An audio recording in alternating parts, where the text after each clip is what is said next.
to the NFC West Roundtable, a weekly live show featuring top-tier insight and analysis on all things NFC West from the best creators in the division, including Los Angeles Rams creator Jake, San Francisco 49ers creator Jesse, Seattle Seahawks creator Brandon, and Arizona Cardinals creator Mike. Catch the NFC West Roundtable every Tuesday at 9 p.m. Eastern on the NFC West Roundtable YouTube channel. Is up, NFC West football fans, and welcome into another edition of the NFC West Roundtable. Week 12 is in the books, and it was a jam-packed, prolific weekend for just about everybody in the division. 3 winners. It would have been 4 if not for an overtime game. We will dive into everything we saw within the NFC West over week 12. Of course, we'll also dive into week 13 on the back half of the episode, giving you our previews and predictions for the upcoming week ahead. Without further ado, let's bring in the fellas. Brandon looking good in the shades. Jake, who should have his shades on, his Rams right now, the number 1 team in the NFL.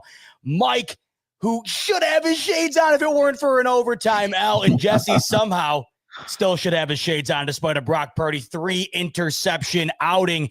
He's being labeled the right-handed Tua, as we talked about earlier this afternoon. We'll talk about that in just a second. Before we do, I want to tell everybody who's piling in, happy Thanksgiving to you. We are just less than 48 hours away from Thanksgiving, and we couldn't be more thankful for you joining us on a Tuesday. Could not be more thankful for you joining us each and every week on the NFC West Roundtable. The 49ers, they're thankful for a W on Monday Night Football. They went up against the Bryce Young. That was the polar opposite of the Bryce Young we saw last week. This San Francisco 49ers defense, despite the injuries, Robert Saleh, take a bow. What he was able to do on Monday Night Football was extraordinary. Bryce Young maybe had his best game as a pro just 7 or 8 days ago. This past weekend on Monday Night Football, it might have been one of his worst. The San Francisco 49ers get it done, winning 22-9 in primetime to improve to 8-4. And despite Brock Purdy throwing 3 first-half interceptions, they were able to get it out with a double-digit victory. Christian McCaffrey over 30 total touches in this one. He was a workhorse. He helped pave the way for the W. George Kittle was big in this one as well, 6 receptions. But really, the star here was a banged-up defense that was performing above any expectation you currently have for a defense with that many injuries. Jesse, you're watching on a Monday night here, and this Panthers team is not the Panthers of old. This is a team that if they were to have won that game would have been the top of their division, and the Niners, despite all the mistakes, looked like the superior football team throughout the entire duration. Yeah, I don't think the Panthers are a very good football team. I get it. You know, the record is better than what people expected. They've been completely 2 different teams at home versus on the road, sans the one Falcons game, which the Falcons, as we know, are not a good football team either. They tried to lose to the Saints. Yeah, I'm not surprised that the 49ers won this game. It was a must-win, though. It doesn't take away from the significance of this win. The 49ers needed this win. This win and a win against the Chicago Bears, those are probably the 2 most important games remaining on their schedule. So to get this one done, that was absolutely huge. And it's a race to 10 wins. I believe 10 wins probably gets you in. And so I look at it and say, all right, they're 2 wins away from that with 5 to go. I feel really good about their positioning here. And the defense, man, the defense really showed out. The 49ers offense tried to do everything they could to give that game away. Brock Purdy in particular, 3 interceptions. CMC had a fumble that really should have been recovered by the Panthers, and it wasn't. And every single time when the defense had their back against the wall, they came through big time against this offense. And, you know, we can say what we want about Bryce Young, hasn't had the best year, but when you watch Jacoby Brissett go for nearly 500 yards on you in the same week that Bryce Young goes for nearly 500 yards, you pair those 2 together and go, oh, geez, man, this one could get ugly. On top of that, Rico Dowdle's had a hell of a season. I don't know what the Panthers were doing. They went away from the run game in this one, did the 49ers a ton of favors. CMC had more touches on drive 1 than the Panthers had run attempts total in this game. So, you know, that is beside itself. The Panthers definitely lost this game, I would say, more than the 49ers won it. But a win's a win. And we watch teams every single week in the NFL that should win games aka your Buffalo Bills losing to the Miami Dolphins a few short weeks ago. Sorry to stab you in the eye there, Z-Bot, but this is, we see it. Your Bills have done it a few times. Falcons are another one. I was going to say, why'd you just say the Dolphins game, Jesse? You have your pick of the litter. Yeah, listen, I look at this and I say that teams lose every single week to teams that they shouldn't lose to. And the 49ers are finding ways to go out and win these games, and in spite of the way that Brock Purdy played. So, yeah, I feel good about it overall. The 49ers have Cleveland coming up on a short week. We'll preview that. I think there's a big reason to think that the 49ers could lose this game. So this was a must win, and they got it done. Even though you think they might lose that game, I think everybody would sign up for Cleveland bye in Tennessee. I think the road to 10 wins here for San Francisco seems like it's a golden brick road at that. Now let's talk about Brock Purdy real quick, because despite the win, we got Colin Cowherd on a Tuesday rather, calling Brock Purdy the right-handed Tua. You got Kyle Shanahan post-game being asked if he should bench Brock Purdy despite winning by 11 points.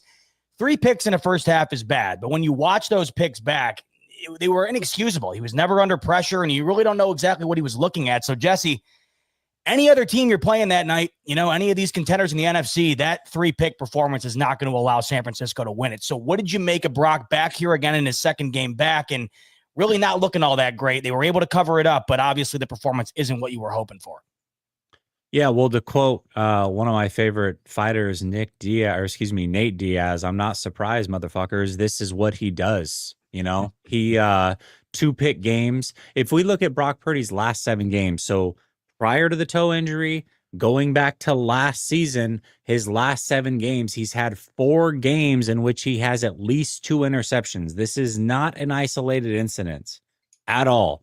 Brock Purdy, going back to college, adding in his practices, even when he was playing really good football on paper statistically, he gives teams chances to take the ball away. And whether they do or not, that is on them. But in this game, man, it looked as bad as it possibly could from Brock Purdy. And that's the biggest thing, Z-Bot. A lot of these interceptions, most of these interceptions, in fact, are coming without pressure in his face. They are coming on early downs. It's not the same. Like, when a quarterback on 4th down just throws it up and gives his guy a chance and it gets picked off, that is not the same as throwing an interception when you are in scoring position and you can take 3 points, or doing it on 1st down after a big play.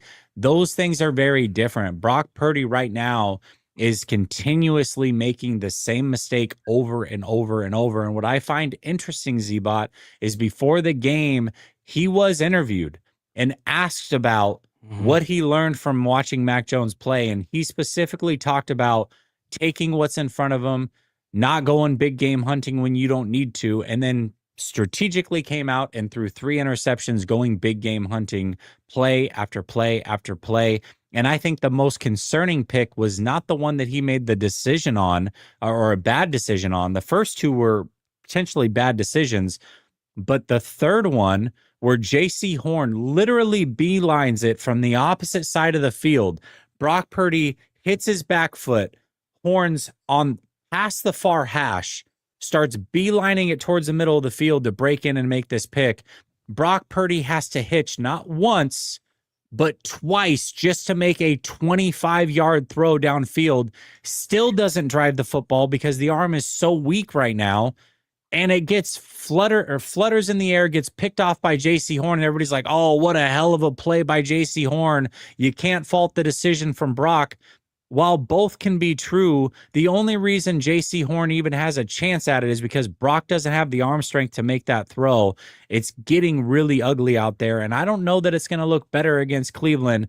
The fact that Mac Jones played as well as he did week in and week out, and Brock Purdy continues to struggle at this level, at some point, man, the data is too much. It's time to sit Brock Purdy. This is who he is. Damn. He gives chances. Wow, talk about maybe I don't think you buried the lead, but I wasn't expecting you to finish with that exclamation point there. Now, you mentioned it. Miss Lisa, there's a reason why she's been on my television screen since I've been born. She is a pro's pro. When she asked Brock Purdy pregame, about Mac Jones, I even said to myself, oh, And she said it with such confidence. And you could tell he was a little bit taken back by it.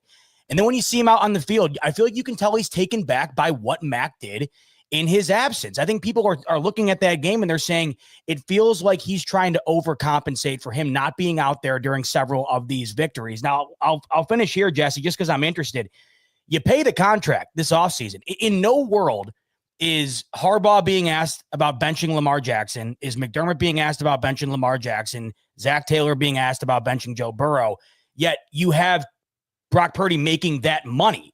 Is the fact that he's even being asked, Kyle Shanahan, this question, shouldn't that alone tell those who are all bought in on Brock that there's clearly something wrong with the situation, whether he plays great or not against Cleveland this upcoming week? The fact that you're being asked that, in your opinion, is that alone a major issue? Well, listen, these interviews by ESPN and these major networks mid-game and before the game, they're supposed to be layup interviews.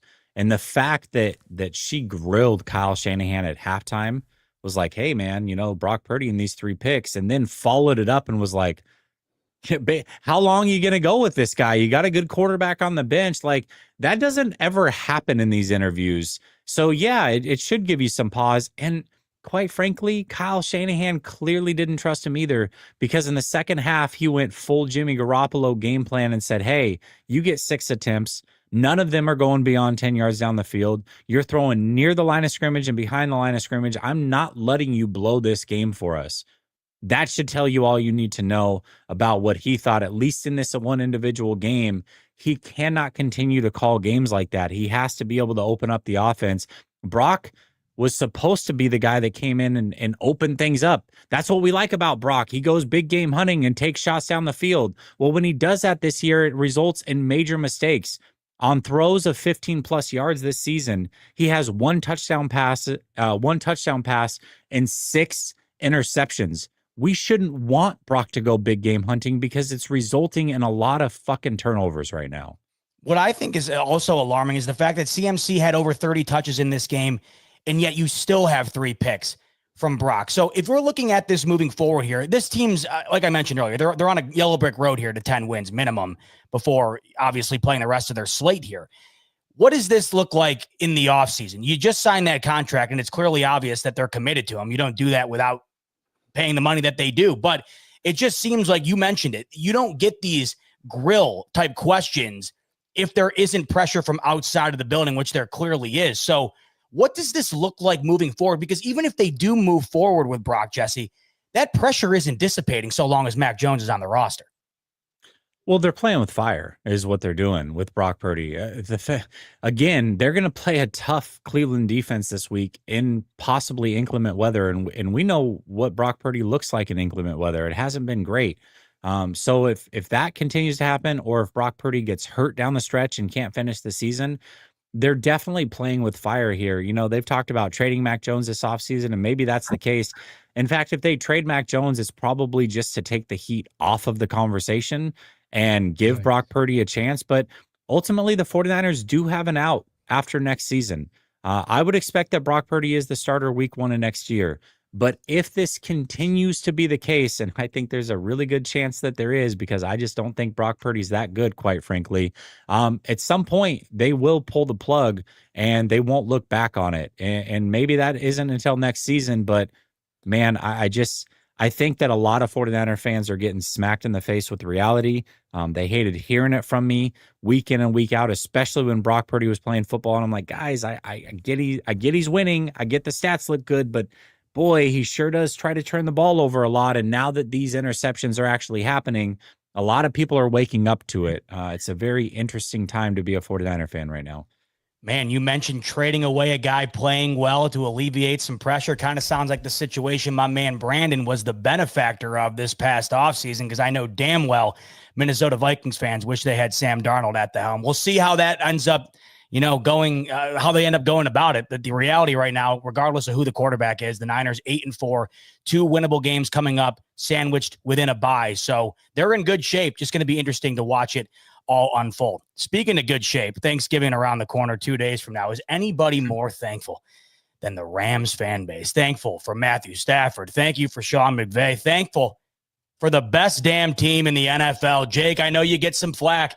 Jake's a homer. Jake's always got the Rams up top. And I know I said the same thing last week, but man, they're backing you up and they're backing you up and then some. This was a 31-7 game in prime time at halftime. And the LA Rams, they don't just look like the best team in the league, but it feels as though they've separated quite noticeably. And when you factor in beating Seattle, who I think had an argument to be the best team in the league a week ago, it's starting to become blatantly obvious. And then, Jake, you've been on this for a while. Matt Stafford, how underrated is he?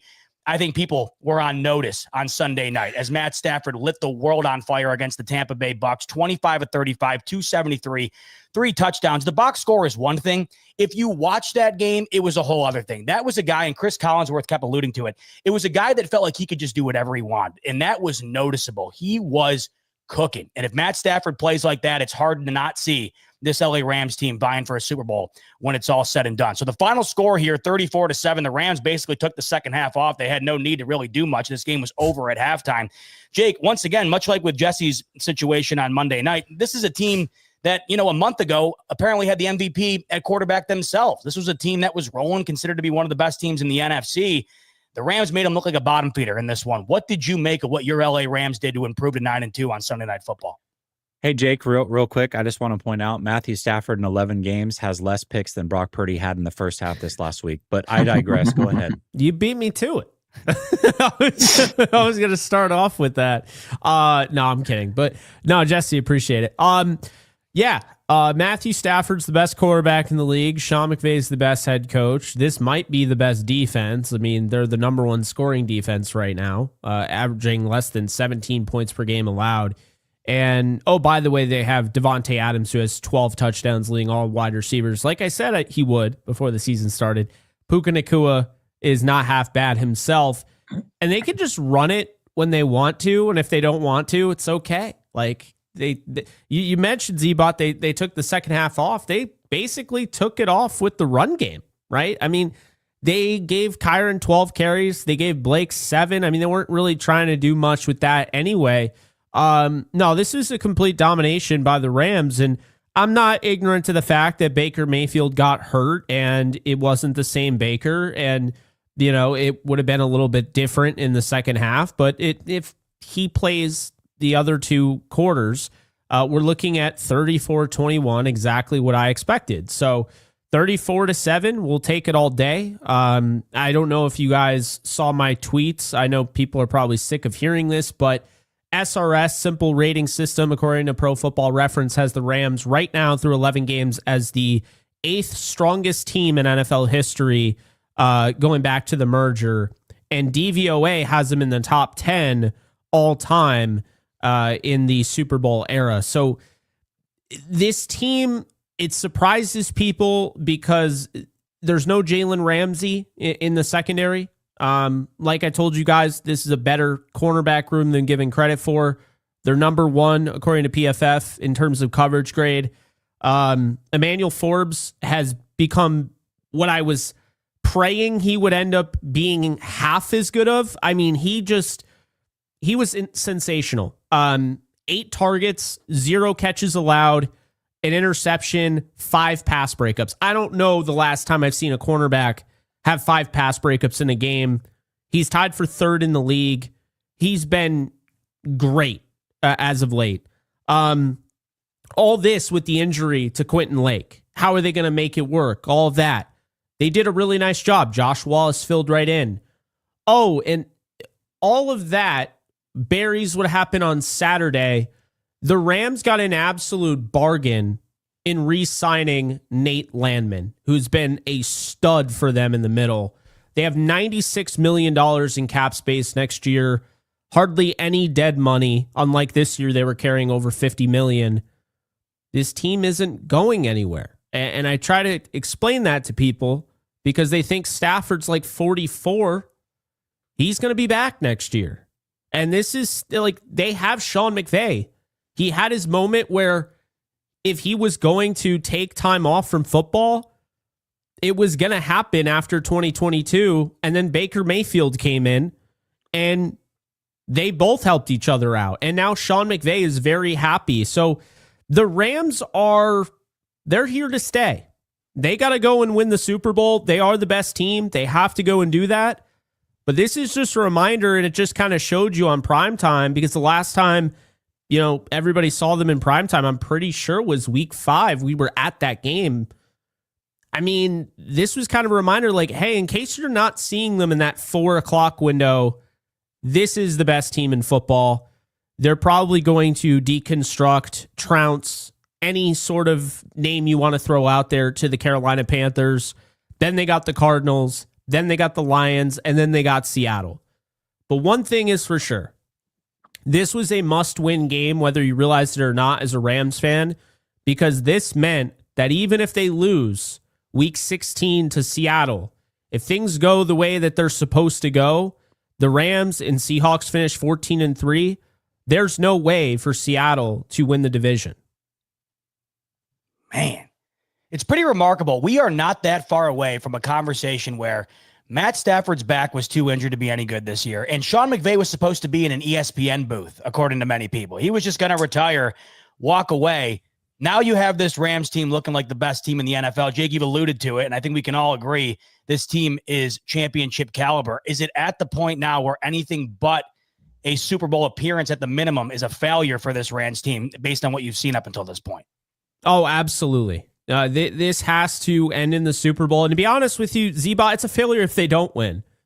There's not a team in the AFC that is anywhere near as good as the Rams, Seahawks, and potentially the Eagles. Not a single team. The Patriots have the 6th easiest schedule in NFL history currently. Okay? The Broncos can't score.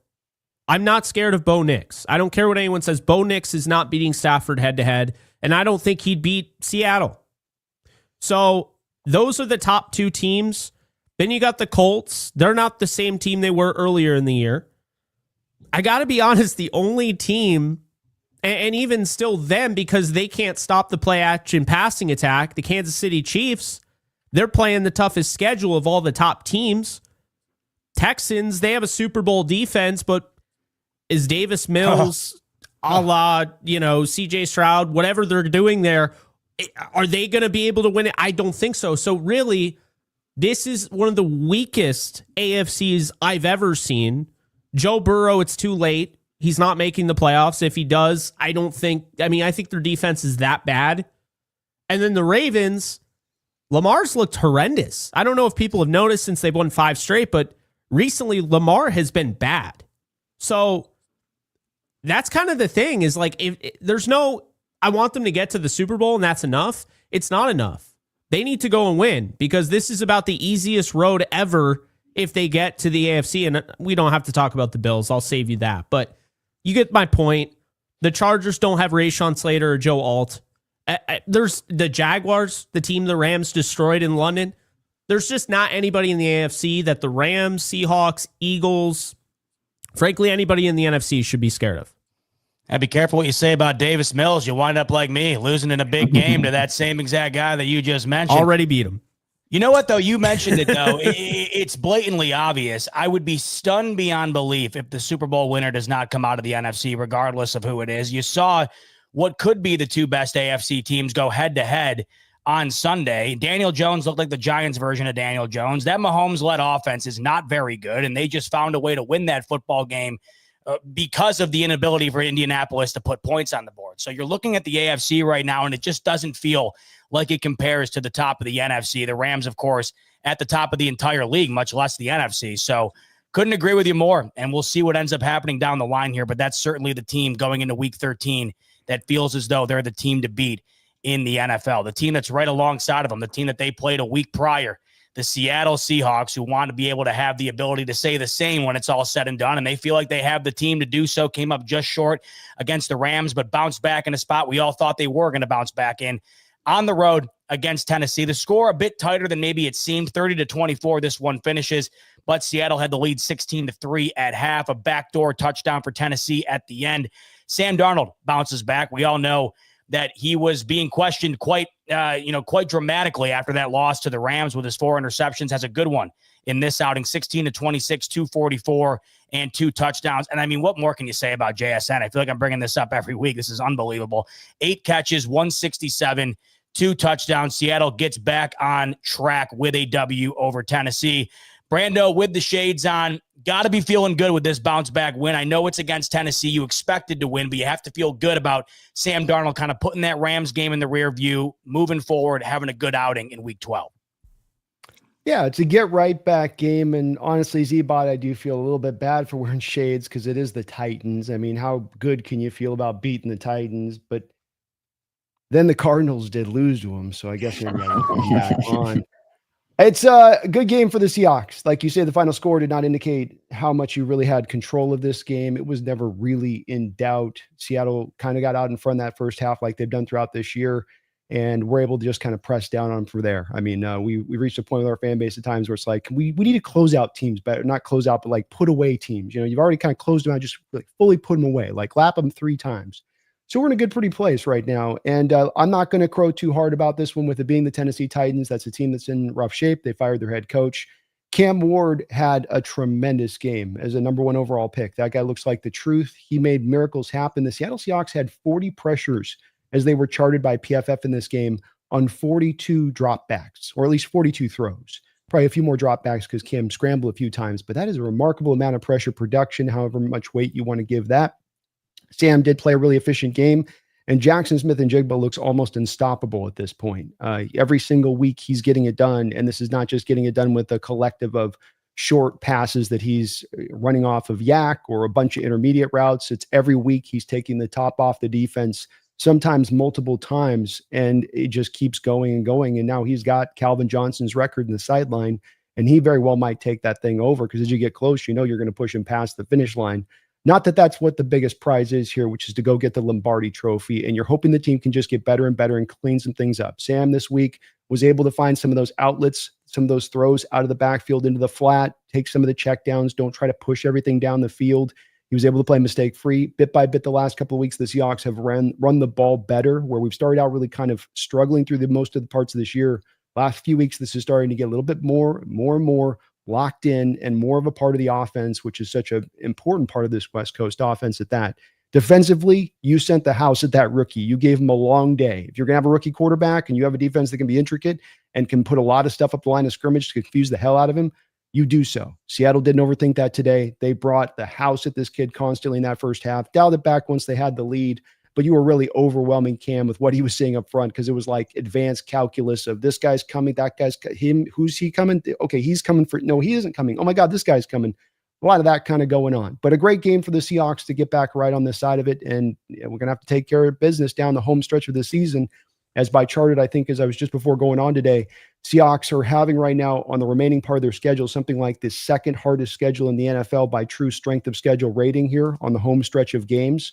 Whereas they've been able to be afforded through the opening part of this schedule up until this point, having like maybe the something like the I think third easiest or something, fourth easiest. So a little bit of maybe a factor on that as we get down the home stretch to really figure out who this team is and where they're really going. You're hearing this Rams team, and rightfully so, be anointed as the best team in the NFL. But just a week ago, 4 interceptions for Sam Darnold. This team still has the ability to win the football game with a last-second field goal. You watch what the Rams do to the Bucs, then you see the Seahawks bounce back. Is all this talk about the Rams, does it make you feel even better as a Seattle fan right now, knowing that performance from Sam Darnold? You're hoping it's the outlier, and if they can clean it up just a bit, you're right on par with what many people believe is the best team in the NFL right now. Yeah, I don't think that they have Sam number, and I don't think that they have the Seahawks number. I know that this is, despite there being some good successful numbers on both accounts in recent history, but that's the hot hand theory where just you'll forever be hot-handed here. And I think when you do look back at that game, we didn't talk about this last week as much, Z-Bot, but when you did look back at that game last week with the 4 interceptions, after those interceptions occurred, as you got down the home stretch of the game, Sam drove you down the field and got a touchdown drive. Sam then came back on the very next drive and drove you down the field to give you a field goal opportunity. Doesn't make his day great, doesn't make it better, but he showed some resiliency there in his ability to overcome that. And if you just remove just maybe merely one interception from that game, you might have gone out there and taken the win. So I think certainly they have a right to be the Super Bowl favorites right now. They have more than earned that, and they would be mine right now as it stands. But I think that we certainly have the ammunition, as Jake noted, to be able to take them down, albeit we're going to have to play a really clean game. We're going to have to play our best football, and then it's going to just be a battle of the Titans when that happens. But I think we can stand toe-to-toe with the Rams. Yes, I do. A narrow, heartbreaking loss. Cardinals fans, stop me if you've heard that before this season. They flashed the graphic during the broadcast, and Yet another one is added to that graphic, despite being in the game throughout, despite having opportunities to win. A narrow loss is yet again notched on the right side of the column for the Arizona Cardinals, falling in overtime to the Jacksonville Jaguars, 27-24. The Cardinals forced 3 interceptions on Trevor Lawrence, hold him to 18-30. Jacoby Brissett, 317 and a touchdown. Back-to-back really impressive games from Michael Wilson, but it just wasn't enough yet again. And this is yet a season filled for the Arizona Cardinals with games where if they would have just went one or two different directions throughout the course of the game, we're talking about a whole different season. Mike, another loss, this time in overtime, another one that you wish you could go back because they clearly had their chances. What did you make of the loss in overtime to Jacksonville? Yeah, I mean, it's an Arizona Cardinals team that just cannot seem to get out of their own way. Like they always find a certain way or something certain or something different to get themselves like not winning. Like just been the mantra of what this season is, unfortunately, for the Cardinals. Now, overtime, pretty exciting. I think we all kind of got excited as Cardinal fans at home. Maybe we might be able to get this win after all, but at the end of the day, a couple really weird decisions that ended up happening from Jacoby Brissett. But, to his own right, this man's been pressured so many times. And this is even going back to all the games that he started. Like he's been harassed, beaten down, and he gets back up. So I got to give credit to where credit's due. He's a backup quarterback. He's a journeyman. And that's kind of what the result that we're seeing here right now. But the Cardinals are 3-8. Like that is who they are. They're not a team that can finish. And we can talk about, the year in 2025, the shoulda, coulda, woulda year, right? Because we could have been 5, 6, 7 wins. But at the end of the day, this is who they are. They're a team that can't finish. They're a team that can't close. And it's unfortunate. It really is, because this is not where the Cardinals, the trajectory was supposed to be. We were supposed to be in contending for the division, not for a division title, but like at least a wild card spot. Like that's what we're all hoping for. And then you blink your eyes and you're at 3-8. So it's unfortunate. I don't think I remember seeing a game where we forced the quarterback so many turnovers, right? 3 interceptions and some really good interceptions. Akeem Davis-Gaither, Budda Baker had his first interception in a very, very long time. Jalen Thompson forcing a fumble, Walter Nolan recovering it and taking it to the house. So like it was just a lot of good that ended up happening. Oh yeah, and also Garrett Williams getting an interception as well. So a lot of good things ended up happening for the defense, but like it goes back to the complementary football where it's like it doesn't ever feel like we're all on the same path. The defense can give you a good, production on the field, but then the offense doesn't kind of, pull in their weight. But, I can't really be mad. It is what it is. I think a lot of us are kind of tuned out and kind of waiting for 2026. If I'm going to be real with you, Jonathan Gannon keeps, I guess, kind of being sneaky about this whole Kyler Murray situation. Because I think the media ended up asking him, like, is he coming back? Because technically there's one more week before he gets off of IR. I don't think he's going to. Like, what's the point? Like, what are you trying to salvage at this point? You're a 3-8 team. So it's crazy. It really is. It sucks. But a couple other things, injuries has been just a crazy plague for this team. And I'm not trying to throw in excuses, but Walter Nolan, like I said earlier, had a fumble recovery and a touchdown. And then literally at the half, he's out. It's like, dang, it's like, what more can we, sustain as Cardinal fans? It's just like injury after injury after injury. It sucks. And then I think Will Johnson, our second round pick, which is trending to be very, very good, he can't stay healthy either, or at least we're hoping he's coming back this week, but I think he missed like 3 or 4 games straight already. So it's a cluster F, man. It's what it is. And our run game is putrid. Michael Carter, which is a practice squad guy, was the guy leading our rushers with 5 carries, 28 yards. Like, you're not going to be able to do anything. The only highlight is fantasy football. Hopefully you got Michael Wilson and Trey McBride. And hell, Jacoby Brissett's going to fling it as well. So it's kind of the only thing I'm really watching for and hopefully praying for some sort of win to kind of show myself on this damn roundtable each week. Silver lining here, Michael Wilson, he's been looking good the last couple of weeks. What have you made of his play, especially with Jacoby Brissett slinging him the ball? I mean, he's been solid. He really has. I mean, obviously the loss of not having Marvin there, it really forces this team to kind of depend on a wide receiver that's not, obviously you need to find that next man up. I'm honestly really proud of Michael Wilson because I know a lot of people, including Cardinal fans, so I'm not going to come out here and say, he's so underrated, nobody cares, because even Cardinal fans were saying, we don't have a number 2. But if like one thing I really want to see is how are we going to be able to implement Michael Wilson when Marv does come back? Because like, it's so crazy to me that like this offense is so, I don't even know how to explain it. Like it takes maybe years or like games to kind of get the game plan down. Like we only got like Marvin Harrison Jr. like 11 targets like one time, and we're like, oh man, you're getting Marvin, Harrison Jr. the ball so many times. Yay, Drew Petzing, you're finally doing it. Michael Wilson over here is averaging like 13, 14 targets a game when Marvin's been gone. It's just like, I don't understand what this identity is, but like, I'm glad. I'm happy for him. I really am. I'm happy that Michael Wilson's kind of, looking more like a wide receiver one than Marvin is when given the opportunity. But like I said, I think I'm more interested to see when Marv does come back, how they're going to be able to implement it, or how they're going to be able to implement Marv, Wilson, and Trey, because Trey's got to eat too, man. Trey's having a crazy historic year for the Cardinals because we've never had a tight end like him. So super, super excited in that sense of it all. But unfortunately, with all these, yay, good little things, it's not, translating to wins, unfortunately. So Cardinals are 3-8. It is what it is at this point.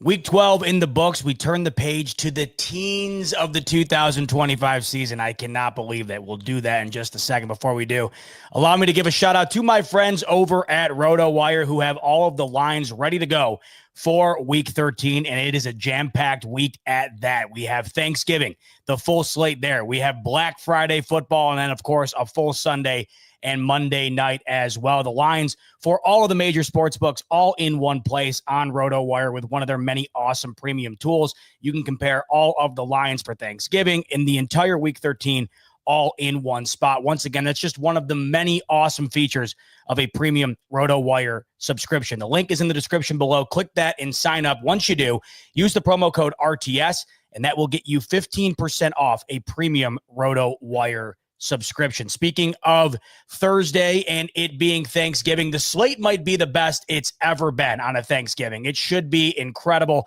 Make sure to take advantage of that slate using a sleeper slip to get even further in on the action. I have one for you here. Dak Prescott more than 1.5 pass TDs against the Chiefs. Javonte Williams to get into the end zone. Barkley to bounce back off of a 22-yard outing against the Dallas Cowboys. Have him getting in the end zone.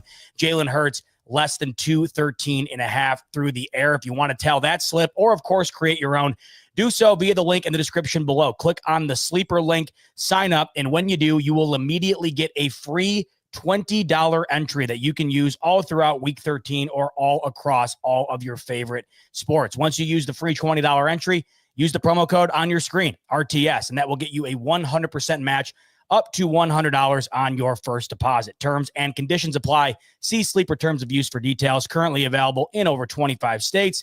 Check out Sleeper via the link in the description below today. As I mentioned, we're moving on to the teens of the 2025 season. Cannot believe it. It's a rare week where 3 of the 4 teams in the division are playing in the 1 p.m. Eastern window. And we start with the team that is currently atop of the NFC West, the Los Angeles Rams, on the road to take on the Carolina Panthers, who just lost to Jesse's 49ers on Monday Night Football. And if that version of the Panthers offense shows up in this game, it's going to be a long afternoon for Bryce Young and company. Jesse, I'll start with you. You just recently saw these Panthers. What do you make of their matchup against the Rams this upcoming weekend? They don't have a snowball chance in hell of winning this game. Absolutely not. The Rams are going to do whatever they want, however they want. They're putting up 30. The Panthers will be lucky to score 17. So I'll go 30 to, 15 or something. Jesse's penciling in an easy dub here, Brandon, for the Rams. Are you on the same path as Jesse? Yeah, I am. You saw the cornerback room getting even a little bit more work down in this past game, and they were already kind of light and thin coming into it. I just think that Bryce Young is still looking like a struggle when it comes to the quarterback position, and I don't think they run the ball enough consistently. That's their only hope here against this Rams team. All that being said, I think the defense just gets after Young, and he ends up getting a little bit overwhelmed as this game works along. 27-10 Rams. I think they really just take it strong. Mike, Cardinals, Rams, who takes it on Sunday? Honestly, though, I'm just kidding. No, I'm just going to agree with everybody. Honestly, at this point, I was going to try to BS and say the Panthers going to win. It's just there's no snowball in chat. Just like Jesse said, the Rams are going to take care of business. They are a well-oiled machine right now. They're going to continue to do what they're doing. I'm going to say 33-13. I say Rams win this game. Man, Jake, everyone's bought in on the Rams, not only to win, but to win soundly. And I got to imagine you agree with the panel.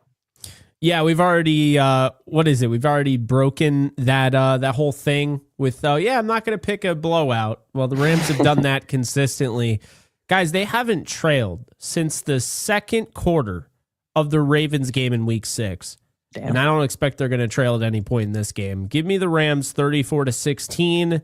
I think they're just so much better. And with Trayvon Merrick suspended for this game, and J.C. Horn in concussion protocol on a short week, I don't know if he's going to play. I think that this is the opposite of nightmare fuel for a Rams fan. And this is literally the definition of nightmare fuel for anyone that appreciates Bryce Young.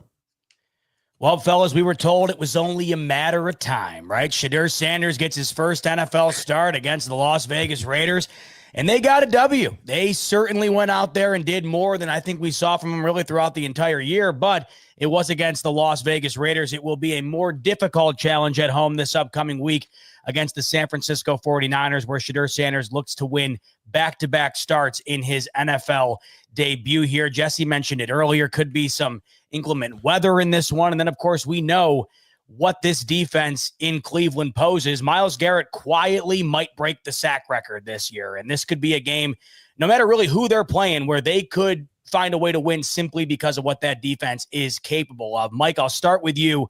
You look at the Browns on the schedule, and I think everybody pencils in a W. But like I just mentioned, this defense is scary. Any chance Cleveland finds a way to win this one at home against San Francisco on Sunday?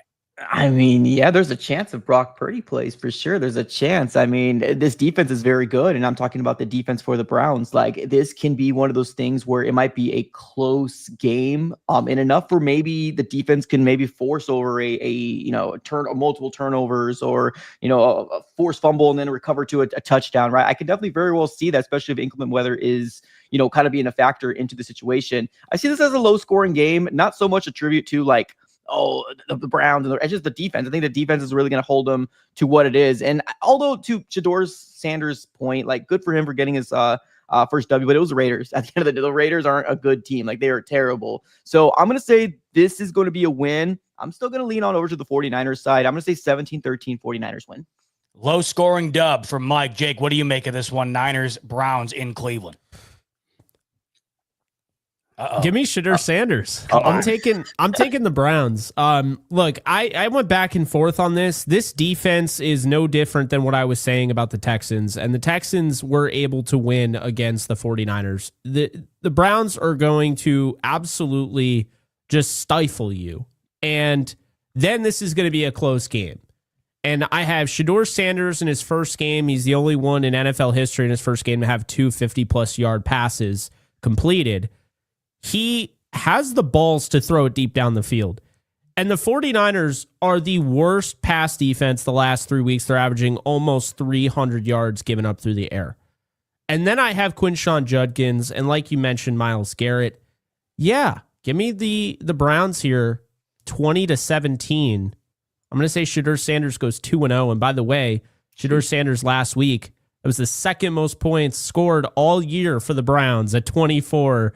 I know it was against a bad Raiders team, but the worst possible thing the 49ers can do is have a quarterback that's going to turn the ball over.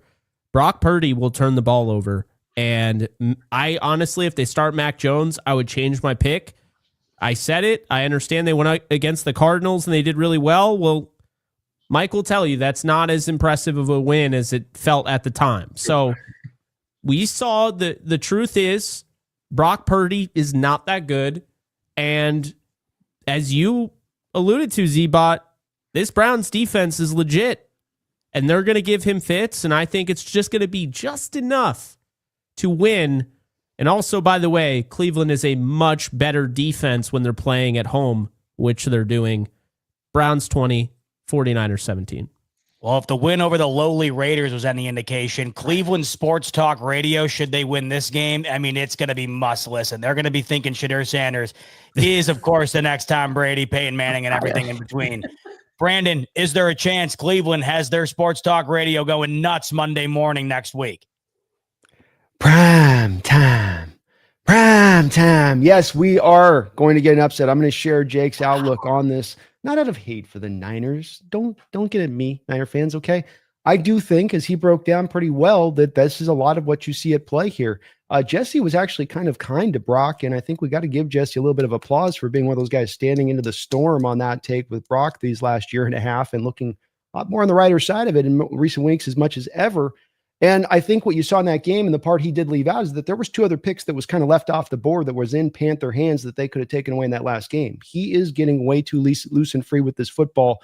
And this is a Browns defense that can make you pay. As Jake said, at home, they're at a kind of another level there. And they put the clamps on a Packers offense. What are they going to do to this offense? And I still look at that Niner defense. It looks like just still kind of skeleton-ish crew and how they're formed and put together. And I just go, I think that this is one of those games where you just end up feeling those injuries mounting up, and it's enough. 21-17 Cleveland on the back of the Sanders Magic. Jesse, I got to find a way to put a positive spin on my Bills. The last time we saw these Niners in inclement weather, it was last year in Orchard Park, and it was not good for San Francisco. I doubt it's going to be a snow globe like it was then, but the weather certainly could be a factor. This defense for Cleveland will be a factor. We already have 2 upsets being picked by Brandon and Jake. Do you think your Niners are on the wrong end of that upset on Sunday? I don't think that it's an upset other than a betting upset, right? The way that I look at this is I actually picked before the season started. We all do this as content creators. We go through the schedule, we go over our record predictions. I had the 49ers losing to the Browns. I never thought the Browns would be a good team, but there's so many factors that go into this game. Before you even look at the way that Brock Purdy's playing football, you look at the Cleveland Browns. This is 13 weeks in a row the 49ers have played football. They are yet to have a bye week. This is a 1 p.m. time slot. This is a Jim Schwartz coach defense. Jim Schwartz is 9-1 against Kyle Shanahan in his career. Then you add in the fact that inclement weather, it does look like it's supposed to rain a little bit. Brock Purdy's been awful in any sort of moisture. And then Brock Purdy coming off of an awful game. And oh, by the way, the 49ers have to travel on a short week. There are a lot of reasons to pick the Cleveland Browns. If I picked them before the season started and thought it was a scheduled loss, I'm certainly going to pick them now. I do think the Browns win this game 17-14. And I will say this, if Brock Purdy comes out of this game clean and actually is a big reason why they win this game and can make some throws, doesn't just come out and throw within 2 yards of the line of scrimmage all game long, then I will give him a lot of credit because he will certainly deserve it, especially the way that people piled on after this week's games. I just don't think he's going to come out of this one clean. I do think he's going to turn the ball over, and I think that the Browns win. And I will also throw in one more caveat. A lot of 49er fans talked a lot of trash about Shedeur Sanders and how he doesn't belong in this league. If he outplays Brock Purdy, you'll never hear the end of it. I'm just letting you know that right now. Hey, Jesse, do you have Jesse, do you have this game as a win if Mac Jones starts like Jake did? I actually do. I would pick the 49ers because here's the thing. Mac Jones is not a special player. I would never advocate for signing Mac Jones long-term. I would never advocate to pay him big-time money. But Mac Jones, what he does well is he knows exactly who he is as a player. He plays within what he is. He's comfortable within that. Brock Purdy is the opposite. Brock Purdy has a little bit of Jimmy Garoppolo to him where he's got a gunslinger mindset, but a game manager skill set. And I believe those two things together are not a positive. I thought maybe we'd hear one upset. I got to be honest, I'm stunned that 3/4 of the panel are picking Cleveland to win this game. We'll see what goes down on Sunday. All right, let's move to Arizona taking on Tampa Bay. We mentioned it earlier in that shellacking that the Bucs took against the LA Rams. We saw Baker Mayfield kind of throw his arm out on that Hail Mary before half. So he's questionable for this game. And they're missing guys left and right. We did see Chris Godwin come back last week, but he was kind of on a pitch count, didn't have much of an impact. Bucky Irving still remains out. So, Mike, you're going into this game, and there's certainly a chance for Arizona to win here. And then with Carolina in the thick of things, this division race right now between those two is awfully interesting, despite that division not being very good. So, Brandon, I'll start with you here. Cardinals, Bucs. Do we think the Bucs can find a way to get back on track? They've had a rough last month, or does Arizona go in and beat Tampa Bay on Sunday? I do think Tampa Bay ends up getting this game, but of course, Baker Mayfield's presence and whether or not that's for sure in and whether or not he can be something close to normal Baker Mayfield will be a big driving force on this because he's been the guy that's had to carry a lot of that load offensively this year with all of the injuries that they've had to sustain to that offense. and with sometimes the unevenness of what you see from that defense on the other side. One thing's for sure, Jacoby Brissett's going to throw for probably all the yards in this game and probably about 70 attempts. But I do think at the end of the day, Tampa Bay's got just a little bit more talent than where Arizona is right now. They're going to want this a little bit more from where I am estimating, Arizona's at kind of from mentally standpoint. So I still give them a pretty comfortable win this. I'll go 28-19 Tampa Bay. 28-19 says Brandon. Jake, what do you say? Arizona, Tampa Bay on Sunday. Well, I'm going to go the old caveat route. If Teddy Bridgewater suits up, the Cardinals win this game. And if Baker Mayfield suits up, then the Bucs win this game. Because Teddy Bridgewater, I'm pretty sure, is only playing, and he came out of retirement because he got suspended from coaching. I don't know how much he really wants to be out there. Because he bought the kid some Uber Eats. It's the most ridiculous thing ever, and I was on Teddy's side on that. He seems like a nice dude, so it's so ridiculous. But anyway, yeah, I'm going to take just the prediction here. I'm going to say Baker does play, and the Bucs win 24-14. I'd have to agree with you. Baker's one tough SOB. It's pretty bad if he's not out there on Sunday. Jesse, what do you make of this one? Cardinals and Bucs, 1 p.m. Sunday afternoon. Yeah, I think it's going to be a close game. I really do. The Bucs defense is certainly struggling. I will say, regardless of records and all of that, I do think that the Bucs are the one team that do pose a threat to the Rams. And the reason I say that is because I imagine that Mike Evans will be back. Bucky Irving actually should be back this week. That's 2 big gets on offense. We still have yet to see McMillan play. If he plays this year, that's another added weapon.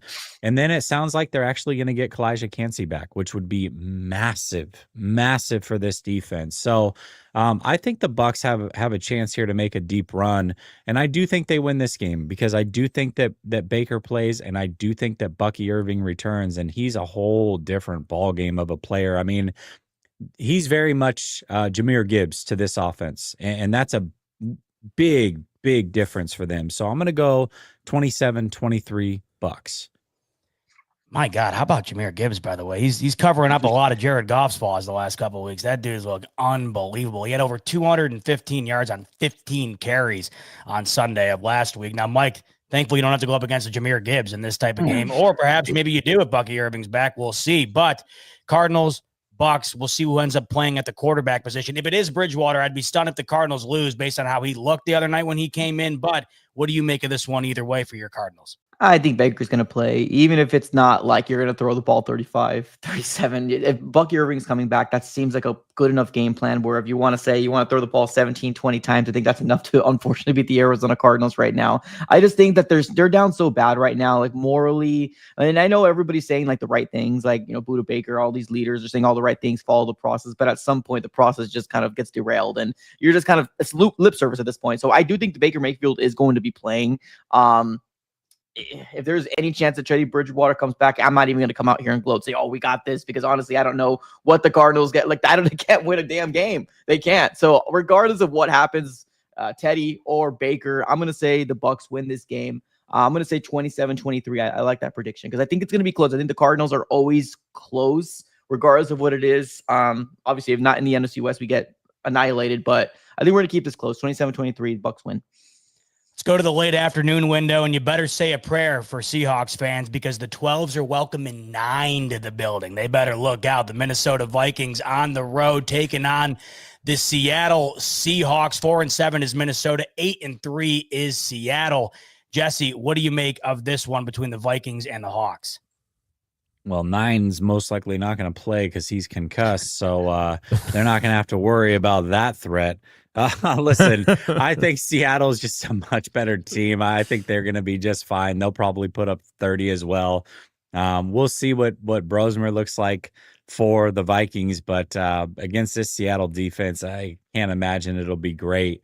I'll go 30-17 Seahawks. Massive revenge game for Sammy Darnold. Jake, what are you making of this one, Minnesota-Seattle? Oh, this is going to be a bloodbath. This is going to be what we thought the Titans game was going to be. So give me Seattle, and this is at home. Give me Seattle 41-14. Mike, what are you thinking? A blowout coming the way of Seattle here on Sunday? Yeah, definitely. It doesn't matter who the quarterback is over there in the Vikings. It's gonna be, I'm gonna say 38-6. I got Seattle winning this game. Well, the disrespect for JJ McCarthy has gotten out of control, guys. I mean, Guy's got that dog in him, man. They got more of a chance if Brosmer plays.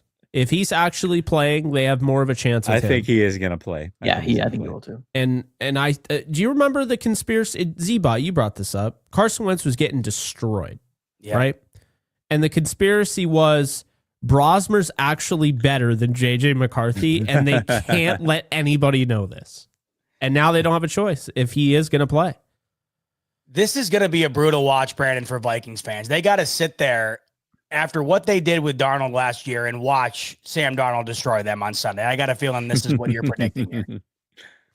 Yeah, I think it is. I don't have much faith in Max Brosmer coming into Seattle and cutting up this defense. And after watching what Mike did to Ward last week with all of that spice and flavor of those stack pressures, simulated pressures, zone blitzes, I just think you're going to have that kid's head swimming. And then the other side of the ball, Brian Flores is the highest blitzing defensive coordinator in the sport.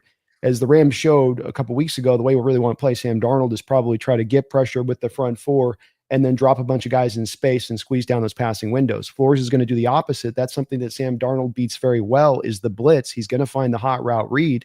And even already, Brian Flores has shown his hand this week saying he plans on blitzing a lot against Sam. So I think that this is not a good combination for the Vikings coming into this game. And I do think that the Seahawks are going to throttle them 27-10, as I think Max is going to be in for a very long game. All righty, there we have it. Predictions and previews are in for week 13, an hour in the books. That means it's time for the best time of the show. Brandon, if you could cue me in with a little bit of action here as we transition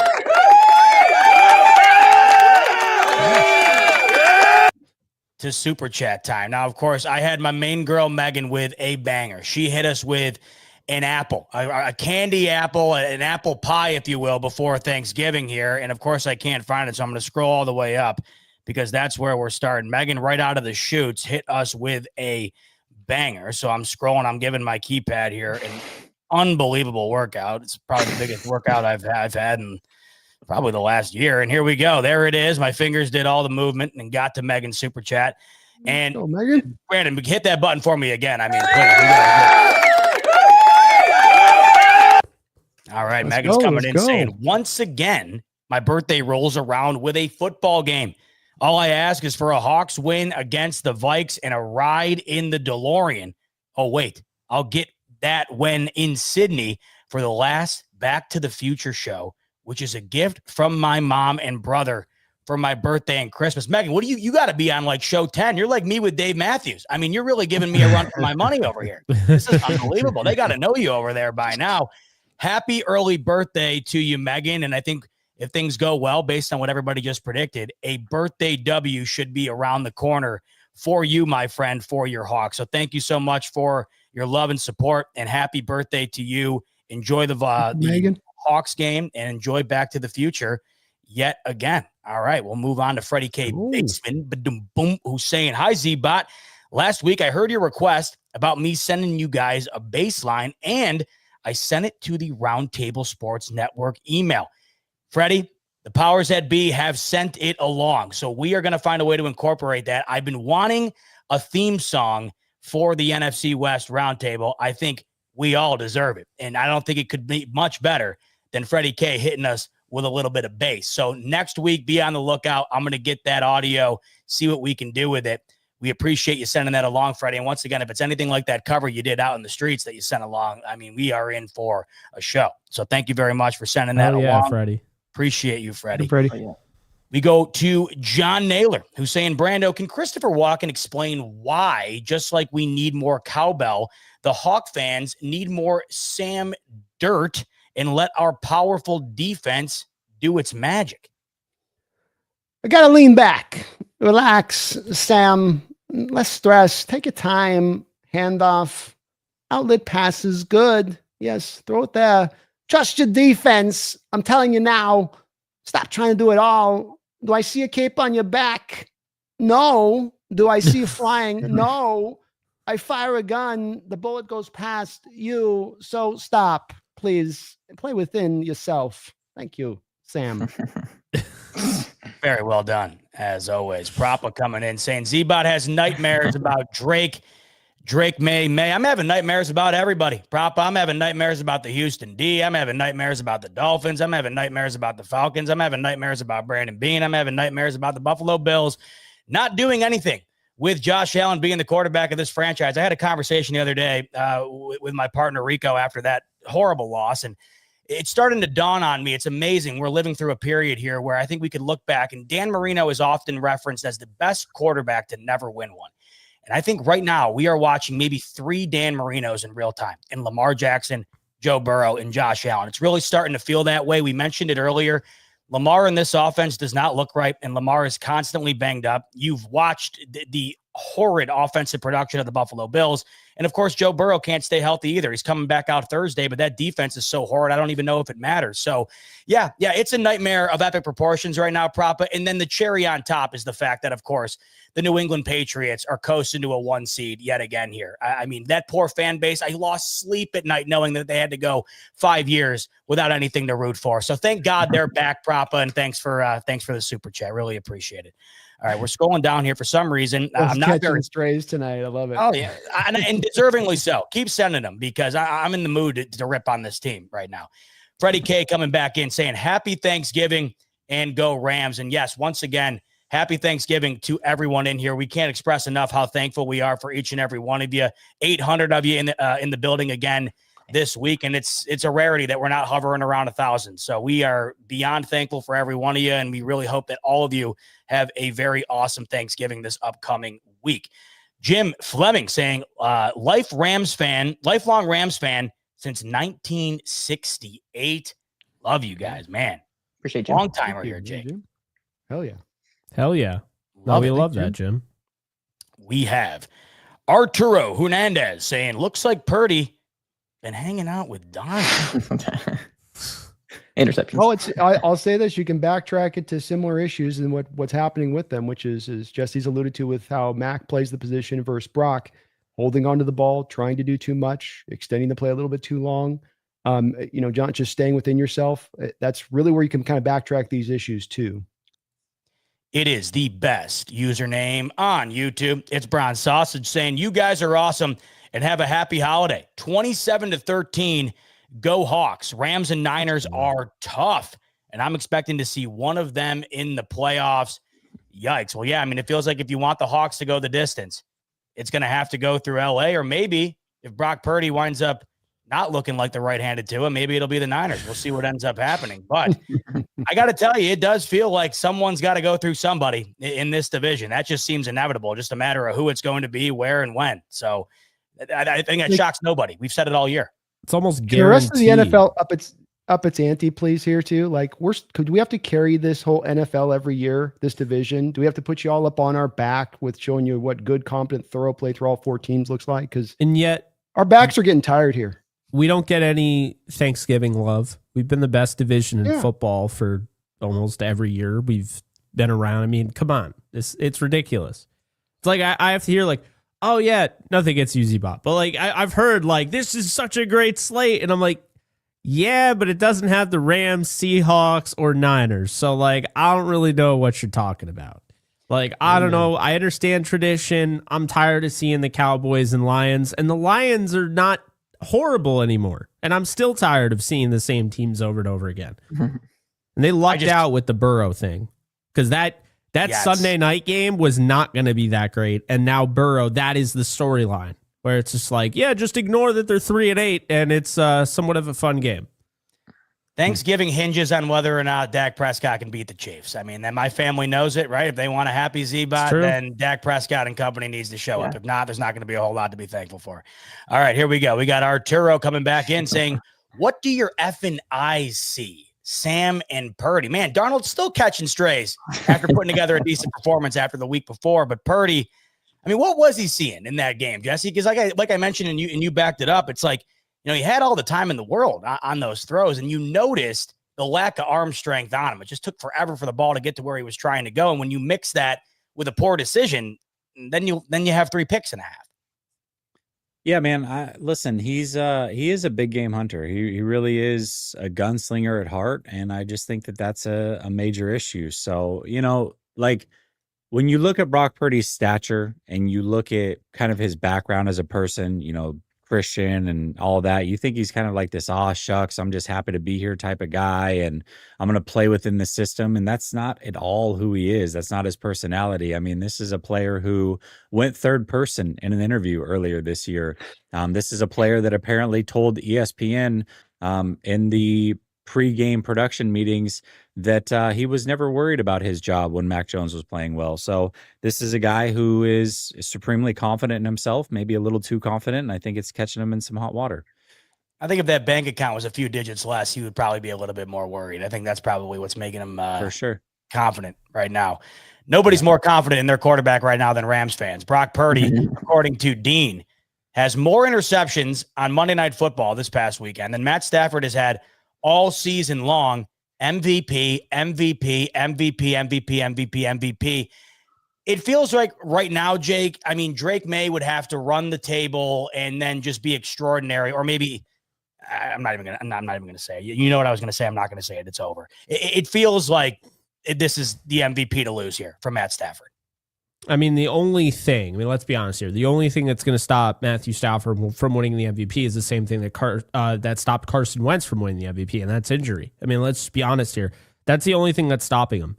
I mean, I don't know if I've seen a margin this big at quarterback. Is it the rest of the league that's not playing that well, or is it Matthew Stafford's that much better than the rest of the league?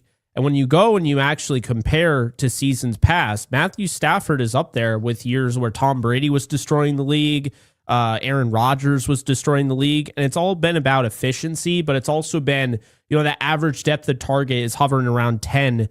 I mean, he's not just dinking and dunking his way to this either. And so now you're starting to see, I mean, he's been doing this for a long time, doing all sorts of no-look passes and all that, and you have, Rodgers will give him credit, Mahomes will give him credit. They're different quarterbacks that give him credit for it, but like now, with the stats, you no longer have to constantly hear how he's just throwing pick sixes left and right. Because even in the Super Bowl season, I don't know if you guys remember, no one gave him credit because he had 41 touchdowns, but he had 17 interceptions. They said he's tied for the league lead in interceptions, and that's all anybody focused on. They said, well, he's thrown 6 pick sixes, and he still won the Super Bowl, and he still got shit for that.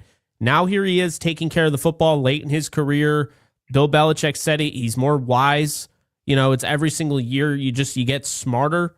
And the athleticism, he doesn't have it to just run straight down the field and, do what Baker Mayfield's doing, for instance. But he's got the pocket mobility that I think a lot of people don't understand.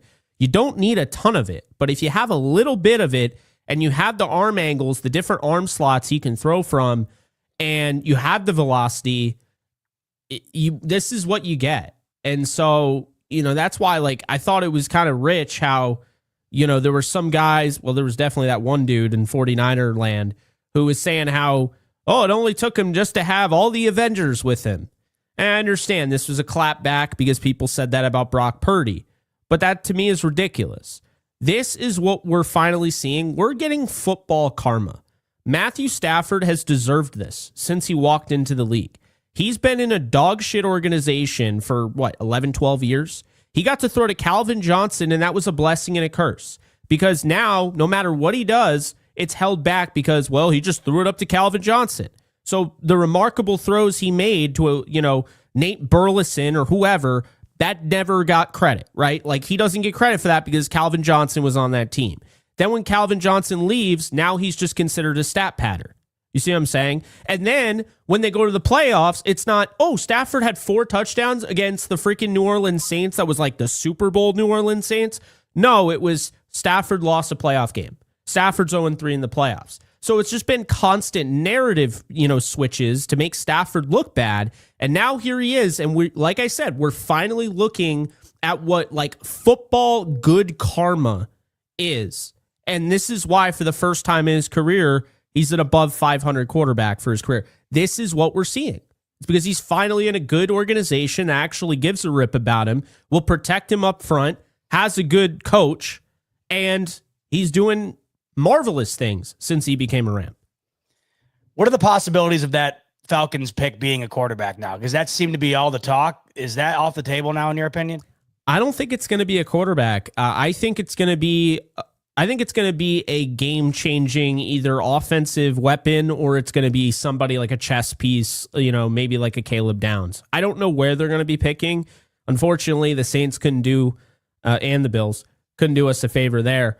But that pick we do know is going to be top 16. That's what we know for sure. I don't know how. I mean, the Falcons are not a good team, but it's going to be a top 16 draft pick at least. And so what I would do is kind of wild, but I would get Jeremiah Love. That's what I would do. And if you want to make Kyron Williams and Blake Corum, Mike knows this. It pisses me off. It pisses him off. If you want to make this like this timeshare thing, then go out and get Jeremiah Love, who's the best running back prospect, who would be like having, Bijan Robinson level athleticism at that position. And you pair him with Kyron. And you tell me how you're stopping that when you have Stafford coming off an MVP season. You got Puka Nacua, potentially Devontae Adams back. And then you got Jeremiah Love and Kyron Williams. I mean, with Sean McVay, right? That's what I would do, Z-Bot, but I guess we'll find out. Jeremiah Love could be the Heisman Trophy winner. I know Brandon cannot wait for that draft to see what the Rams do with that Falcons pick. Propa coming in yet again, saying, I can already see it. Brock has a bad game in Cleveland, and Purdy mites blame it on the weather like we haven't seen this the last 2 years. Mac is better. I think that's been the sentiment of this entire episode. He is better. Jesse led to it, though, right? He said if Purdy goes out and has a good performance against this Cleveland D, he'll give him his flowers, but we'll see what he has in store for us on Sunday against Myles Garrett and company. Chacho in the building saying, how about my Cowboys beating the Eagles down 21-0 to come back to win, to help the Rams out and get the number 1 seed. What a comeback for Dallas. Loved 24 it. Unanswered points to win. And yes, big help for the Rams, who are now the 1 seed in the NFC, thanks to the Dallas Cowboys and that comeback. So shout out to you, Chacha. Propa on fire tonight, saying Mac beat Rams with Kendrick Bourne as his top wide receiver. Man, the Mac love. Give him his credit, man. Mac Jones is a good quarterback, and he fits their offense like a glove. I'll tell you what, those two Brock's been performances good. against the Rams have aged so well after watching what the Rams have done to some of these other quarterbacks go. across the league that were MVP candidates and what have you. Very, very impressive by Mac Jones. Freddie K coming and echoing the sentiment we've been sharing all evening long, and that is bluntly, Stafford is the MVP. Dean coming in. Jake, you are giving the Rainy City bitch pigeons way too much credit. They're not that good. Why are the Seahawks the bitch pigeons? What the hell are the Eagles at that point? Like we need to figure out our names. No, Seattle is that good. They're absolutely that good. And I think there's a considerable gap. Like, I know I put the Eagles in that conversation. They're better than every team in the AFC. I'd say Seattle, it's the Rams, Seahawks, and then everybody else. Like, I think there's a considerable gap, and I think we all saw it when the Rams played Seattle. I think those are the best 2 teams, and it can go either way on Thursday Night Football. But one thing's for sure, the Eagles needed everything to go their way to beat the Rams in Week 3, and that Rams team in Week 3 would get demolished by the Rams team today. They're nowhere near as good as they are right now. So I just don't think it would be remotely close. The Eagles can't score. The Eagles, they can't score. The Rams and Seahawks would do enough. They'd be able to score enough points against Vic Fangio's defense if it came down to it. But I honestly think they'd be able to score on Vic Fangio's defense. The Cowboys did it. So, yeah, that's where I'm at on that. I think there's a considerable gap, and I think Seattle's still somehow underrated. I don't know why. I agree, and it does feel like the top 3 teams in the NFL are all in the NFC right now, with those 2 that you mentioned being at the top. Mark Sanchez, I always look forward to the NFC West Roundtable featuring the Cardinals. I hate this team. Yeah, this team is brutal, man. I'm just here so I won't get fined. That's it. Nice. I feel bad, Mike. Hold on. Here it is. it. Sorry. Let's see if I think I might have that one. I'm just here so I won't get fined. Nice. There we go. There you go. There we go. Always coming prepared. Mark See Jesse's face after that play? He was like, he's ready. accomplishment. Achievement It's unlocked. satisfying when you pull a good drop at the right time. It's the best. Mark's also saying at least the Cards didn't sign a wide receiver to a $100 million contract to quit on the team over shorts and God knows what else. DK would never do this. What? Yeah. He's talking about Brandon Ayuk. Ayuk, yeah. Oh, yeah. How about that? What is going on? Yeah, There's on that deal? there's a lot behind the scenes that I've heard. Obviously it's hearsay, but there's a lot to unpack there. I will just say that neither party is fully right. The issue is on both sides, and it's unfortunate. So I wish him luck. Jesse, can we agree though that when the Niner gets up to the next time of a situation where there is some question at hand of whether you should trade a guy or not, where it's not just 100%, you just do this deal. Brock, Brandon Ayuk, got those negotiations. Debo. You move them at that point. If Didn't Kyle organizationally kill you're the kind of deal? a little bit sure, you take that step or you buy in fully. And they seem to kind of split the difference in Brandon's case, but not as much in Brock's case. But again, I think in retrospect, being more open to maybe making the move and trading and being a little more dynamic would be working in their favor a little bit better. I think it makes the Niners have done that much more impressive with all these moves that they've made that have not gone their way, including Trey Lance, of course. Oh, I mean, True. they've made a lot of atrocious decisions, and they still are competing. It is impressive. Prappa hitting us with an auto orange, a tangerine on a Tuesday night, saying, here's how I see it. Top seven. No, that was deserving of a clap. Let's go ahead and run that back. That's on me. Prappa saying, here's how I see it. Top 7-ish to 20 QBs are all the same and interchangeable. Middle class. All quarterbacks need help, but 7 through 20 are purely products of what's around them. And these quarterbacks have the most annoying fans. Purdy and Darnold are in this category.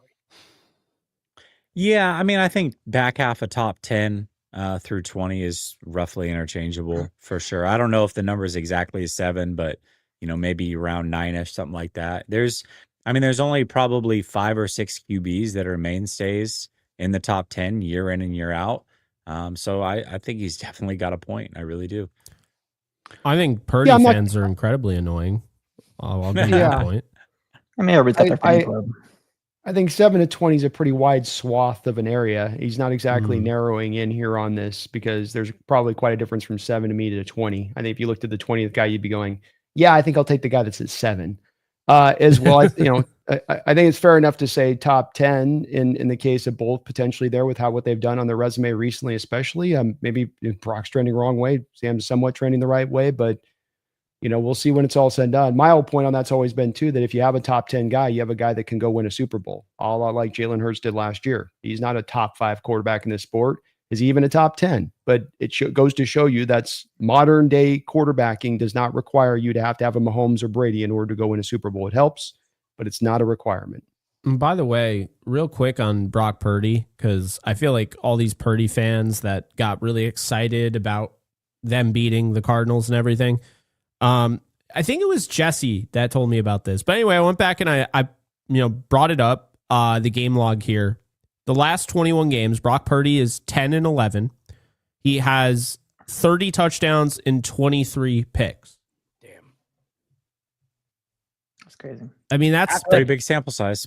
That's pretty wild considering, didn't he have over 30 touchdowns in that one year where everyone was like, oh, he could be an MVP on this team? And you're telling me in that span, it took him the last 21 games to get to 30 touchdowns. That's crazy. With that many interceptions, yeah. I mean, I think that's what kind of blows my mind with the whole Brock Purdy thing is that he's got literally 2 halves of his career. The first half, which was very good. The second half that has not been good at all. And in fact, it's more than 50% at this point that he hasn't been good. But somehow that first half, which is further and further away game by game, is overriding the fact of what he's been in the second half of that career. And it just doesn't make any sense to me. It's not the most recent gameplay of his. And we're talking half the career. It's not like he's stacked years upon years, but you get quarterbacks out here that are actually elite, like Josh Allen, for example, who he plays a bad game against whoever. And it's like a referendum on his whole career. Like, oh, this guy's an MVP award winner. He's one of the best postseason quarterbacks of all time. And he can't even get a 1 week breather in a week 11 game on the road, but Brock Purdy gets a whole season and a half to just, like he's stacked 10 years in this league. It doesn't make any sense to me. It's the surrounding cast, like you mentioned, right? I mean, if Josh Allen's on that Niners team against the Chiefs in that Super Bowl, I mean, it's like, or either one of those teams. It's something else. Mark. Yes, Sammy D had 4 interceptions against a really good team, maybe the Super Bowl champs. Purdy had 3 interceptions against the Panthers in the first half. Yeah, I'd rather have Sammy Darnold with the contract all day. And I think probably everyone in here would be in alignment with that. The contract's a steal. I don't care what anyone says. Totally. Yeah, he's half of what Bryce Purdy's costing, so I think I'll take that. Yeah. Darnold was supposed to be more, like I said. Cam Robinson cost him probably $10, $15 million. I mean, I look at it like Cam Robinson saved the Seahawks money. See, that's how I like to look at it. There you go. That's a way to look at it. I look at it from a football perspective, and I say, man, Sam Darnold should be cursing this guy up and down. Voodoo doll and all. Roger hitting us with another tangerine. Hey, Roger. Just wanted to say happy Thanksgiving to you all and a happy Thanksgiving to you as well, Roger. Roger's saying, also, I'm thankful for John Matthew Stafford and Devontae Adams, that connection in the red zone. Yeah, I mean, it's automatic at this point. It's basically a guaranteed touchdown for this team every given week. It's fun to watch. Not fun to be on the other end of things, though. Yeah. It's good luck on it's still tough with him because he can run that fade route, and Matt throws that as well as any quarterback in the sport. Devontae runs it as well as anybody, but then they showed you in the Hawks game where even if you defend that, then Devontae can come just back out, lean to that outside leverage on the fade, and then come back inside on the slant route, and it becomes almost impossible to defend if you have just singled coverage out there. Bad boy Twan showing some love from the AFC North Roundtable. Jake, the question I have to ask you, what are your thoughts on Mevis? Yeah, how about it? Kicker in the building for the Rams now. Well, I want to give a round of applause to the AFC North Roundtable fan here showing us some love. Appreciate you. The host of that show sucks, by the way. He's the worst. Anyway, yeah, my thoughts on Mevis is he hasn't missed a field goal yet. And he hasn't missed an extra point yet. So as long as he continues to do that, the thicker kicker, I'm gonna be totally fine. I feel for Cardi because I'll say this. I think it was the long snapper. I really do. And we'll never know. But he's still on the team. I don't know how long he's gonna be on the team. Unfortunately, they're probably gonna have to cut him because they got about all these guys that are coming off of IR, including Akella Witherspoon, who may not be playing this week. But you didn't hear that from me. And Tutu Atwell is going to be back. So, they have to make room for a couple of those guys. And then they got Higbee and Havenstein and Quentin Lake in the playoffs. So, yeah, they're going to have to make some room. So I don't know if they're going to be able to keep him. But Mevis has been very good. We'll make some room for Mark Sanchez yet again, saying B. Diggs Nino is back. Is J Love dead? WTF? No, Julian Love's been a little slow to come back from the hamstring injury. He's going to be due to come off IR this even week if possible, but they're going to probably be careful with him. There was an oblique to Takata in this last game. He missed that back end of the half, and so this is to bring in some reinforcement and insurance policy. And also the Matt Stafford killer, because Diggs, having played with him in Detroit, has picked him off a few times with Seattle, and he knows how to play Stafford very well if you have to call upon him when we eventually play for the third time in the conference championship game. Jay Foe saying, make America Rams again. All right. Oh, right now they're currently America's team. They're the best team in the league. So that's for sure. Megan coming back in saying only the second time I will have seen the show. May go a couple of times as I am in Sydney for a week and the show will not tour until the trip to Hamburg for German opening in March. Well, Megan's getting around. I'll tell you what, Megan she is a globetrotter. Jealous of Megan. I have been to Hamburg though.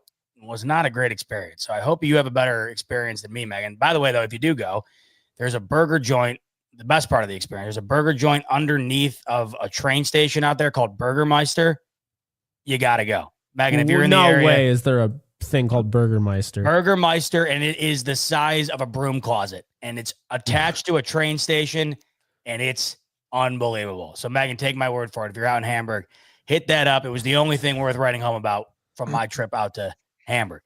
Jesse, according to B440, saying, Jesse, seems like you don't love Purdy, but what do we do? What do we do? Go 49ers. Happy Thanksgiving. Thankful for you guys. Thankful for you, B440. What do the Niners do? I guess it's a matter of, we just got to wait and see, right, Jesse? Yeah, I mean, I think my biggest thing is like I was big on not re-signing Purdy until he played out his contract. I wanted to see the one last year, which would have been this season. And my gosh, the 49ers should have done that and would have saved themselves a lot of heartache, a lot of money at the very least. But they didn't do that. So the question is what do you do with Brock Purdy? And I think you have to at least give him through this year and start next year. But also you can't compound the mistake. Just because you made the mistake already doesn't mean that you double and triple down and act like he's something that he's not. Don't gaslight us. We have eyes. We watch the game. We know exactly what Purdy is and what he's not. So unless something drastically changes, you got to be willing to pivot off him as quickly as possible. They do have that out after next year, and you got to do that. One thing you cannot do, Jake talked about the Rams. I see it in the Seahawks as well. A lot of young talent on both these teams. Neither of these teams are old teams at all. I get Stafford is a little bit older, and so the perception is the Rams are an old team. They're not. They're very young. They're up and coming. They've got multiple first-round draft picks next year. They're not going anywhere. Seattle's not going anywhere.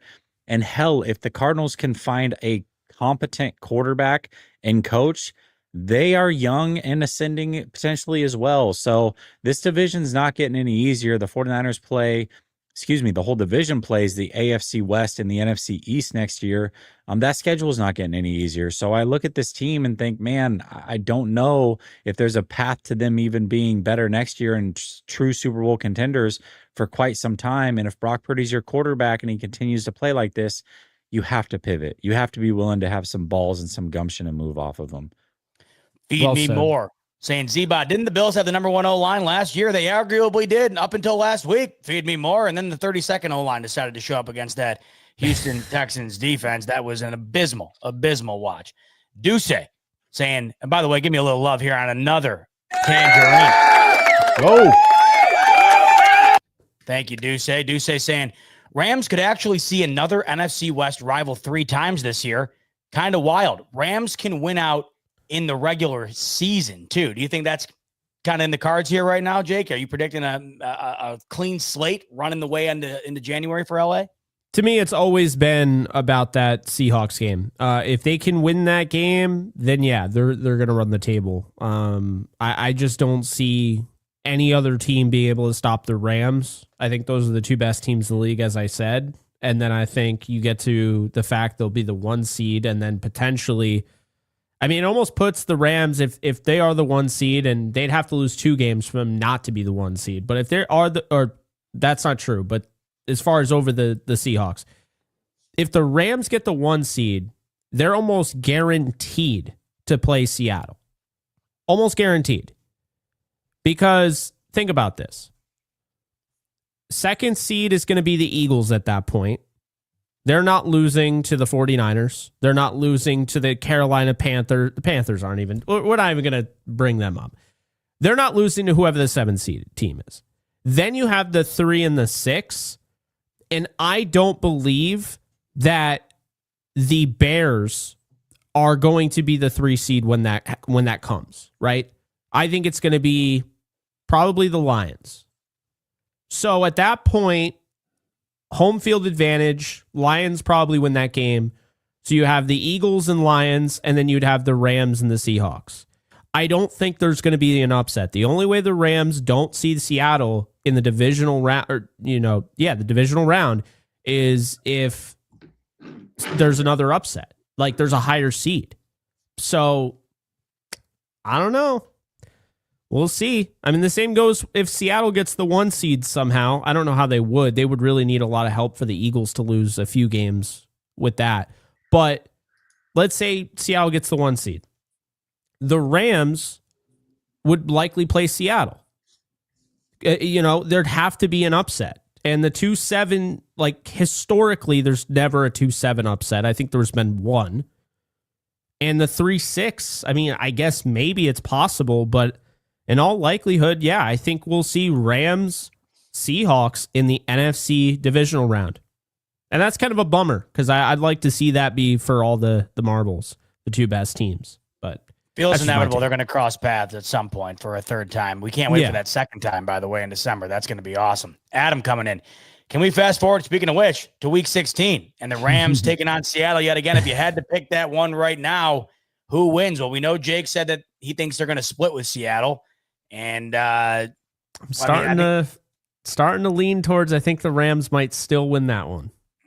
No, I'll go Hawks on that myself. I know we're going to win, and I have a feeling we're not going to see Sam trying to do too much in that game, throwing to the tune of 4 interceptions, especially getting to play that at home. So I would take the Hawks in that one. Well, we're short just 3 week weeks in away. Seattle. It's going to be really close. I think the way the Rams have responded, if there was a loss that could define a season more, that 49er loss in week 5 woke this team up. They just look so different. So you can look back and say we were in person for the pivotal move the Rams needed. That we were to get it done. Mark Sanchez back in the building. Cards are bad, but they're not wasting a generational quarterback. Putting all those hopes, eggs in one basket. What could go wrong? 17 needs help. I don't know if you heard Mark. Brandon Cooks. He's a Buffalo Bill. So, your SOS sign has been answered. He's coming in. He's going to save the franchise, 32 years old. He's going to look like Randy Moss for the next, 8 or 9 weeks. Bills will win it all. And, so, Mark, we're in good hands. We're all set. That's right, Z-Bot. Trade deadlines are for losers who just want to sell the house for today at the expense of tomorrow, right? Who needs a trade deadline when Brandon Cooks is sitting there? I would trade all 53 men on the 49ers roster for Josh Allen right now. Well, we'd just be in the same position, right? Where you would go and be like the Bills, and we would be like you, where we come up short, you come up short, and Kansas City wins their 10th. It's basically the way the world works right now. It's unfortunate. Propa on fire. Which team in the division bugs each of you guys the most? Seahawks, easy. I grew up in the Northwest. I can't stand the Seahawks. I'll say the 49ers. I can't stand the sight of Christian McCaffrey. Yeah, I'm not a Niners drive. They drive me a little crazy. So I'm going to go Niners on this one. Can I say Cardinals just because they I was hoping you were. Let's go with Cardinals right now. Funniest answer for sure. King Lee, 94 million cap to FRP. What offensive weapon we getting? Jeremiah Love or Tyson from.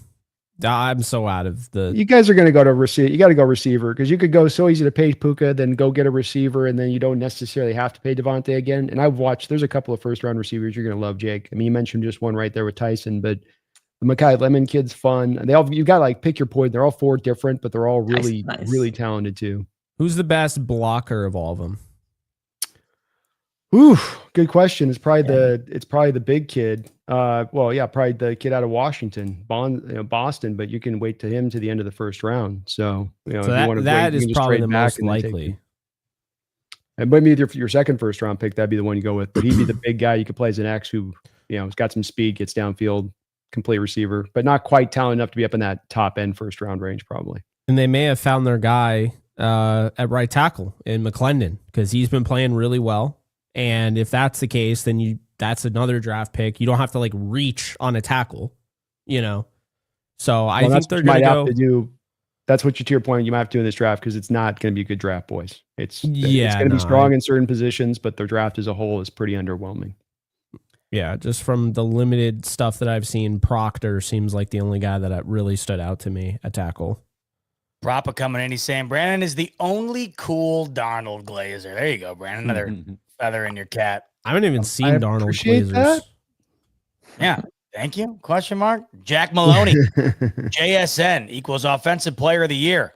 He's had the best wide receiver year, yards per catch, since 1945. It's a good point Jack's making. I haven't heard a lot of buzz around JSN, but he's well deserving.